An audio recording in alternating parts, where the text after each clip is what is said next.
দীর্ঘ স্বেচ্ছা নির্বাসন শেষে দেশে ফিরে প্রধানমন্ত্রী হচ্ছেন তারেক রহমান। রাজনৈতিক প্রতিহিংসার শিকার হয়ে প্রায় 2 দশক লন্ডনে স্বেচ্ছা নির্বাসনে ছিলেন বিএনপি চেয়ারম্যান তারেক রহমান। দীর্ঘ সময় পর দেশে ফিরে মাত্র 1.5 মাসের মাথায় জাতীয় সংসদ নির্বাচনে বিপুল ব্যবধানে জয়লাভ করে প্রধানমন্ত্রী হতে যাচ্ছেন তিনি। একসময় দুর্নীতির অভিযোগে কঠোর দমনপীড়নের মুখে পড়া নরম স্বভাবের এই 60 বছর বয়সী নেতা এখন দেশের ক্ষমতার কেন্দ্রবিন্দুতে অবস্থান করছেন।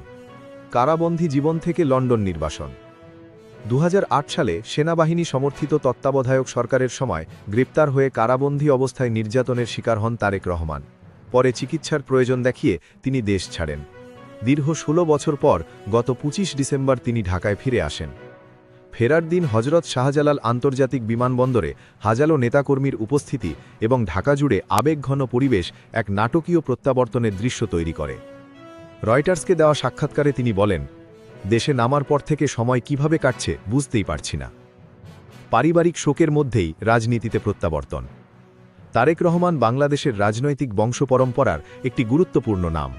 তার মা সাবেক প্রধানমন্ত্রী এবং বিএনপির দীর্ঘদিনের প্রধান বেগম খালেদা জিয়া গত 30 ডিসেম্বর মৃত্যুবরণ করেন। দেশে ফেরার মাত্র 5 দিনের মাথায় মাকে হারান তিনি। তার বাবা শহীদ রাষ্ট্রপতি জিয়াউর রহমান ছিলেন মুক্তিযুদ্ধের অন্যতম সংগঠক এবং 1977 থেকে 1981 পর্যন্ত রাষ্ট্রপতি। 1981 সালে সামরিক অভ্যুত্থানে নিহত হওয়ার পর দেশের রাজনীতি নতুন অনিশ্চয়তায় পড়ে।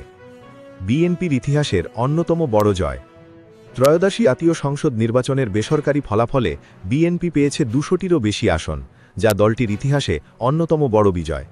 এর আগে 2001 সালে বিএনপি পেয়েছিল 193টি আসন। অন্যদিকে আওয়ামী লীগ 2008 সালে 230টিরও বেশি আসন জিতলেও পরবর্তী 3 নির্বাচনের বৈধতা নিয়ে ব্যাপক বিতর্ক রয়েছে। এনসিপির ব্যর্থতা ও তরুণদের হতাশা।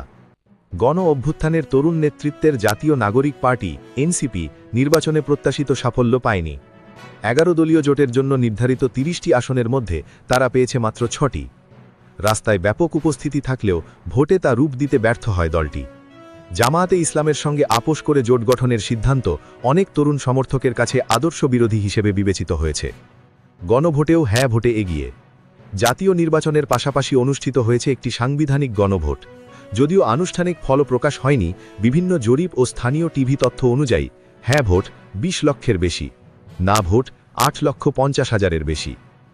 গণভোটের প্রস্তাবগুলোর মধ্যে ছিল নির্বাচনকালীন নিরপেক্ষ অন্তর্বর্তী সরকার, দ্বিকক্ষ বিশিষ্ট সংসদ, নারীর প্রতিনিধিত্ব বৃদ্ধি, বিচার বিভাগের স্বাধীনতা জোরদার, প্রধানমন্ত্রীর মেয়াদ সর্বোচ্চ 10 বছর সীমিত করা।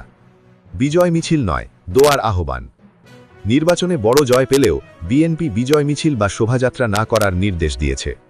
দলীয় বিবৃতিতে জানানো হয়, দেশের কল্যাণ কামনায় শুক্রবার জুমার নামাজ শেষে বিশেষ দোয়া অনুষ্ঠিত হবে।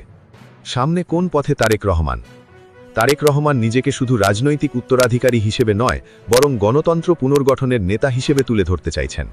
তিনি বলেছেন, দেশের উন্নতির একমাত্র পথ গণতন্ত্রের চর্চা। পররাষ্ট্রনীতি পুনর্বিন্যাস, বিনিয়োগ বৃদ্ধি, দরিদ্র জনগোষ্ঠীর সহায়তা এবং নতুন শিল্প স্থাপনের পরিকল্পনার মাধ্যমে তিনি অর্থনৈতিক ও রাজনৈতিক পরিবর্তনের ইঙ্গিত দিচ্ছেন। তার আকস্মিক উত্থান বাংলাদেশের রাজনীতিতে নতুন প্রশ্নও তুলেছে। তরুণদের নেতৃত্বে যে পরিবর্তনের ঢেউ দেখা গিয়েছিল তা ভোটে প্রতিফলিত হয়নি। আবার 2 দলের আধিপত্যের পুরনো কাঠামোয় বিএনপির এই বিজয় অনেকের কাছে এক বড় প্রত্যাবর্তন হিসেবে বিবেচিত হয়েছে। সব মিলিয়ে 2024-2025-এর এই অধ্যায় বাংলাদেশের ভবিষ্যৎ রাজনৈতিক মানচিত্রকে নতুনভাবে রূপ দিতে পারে।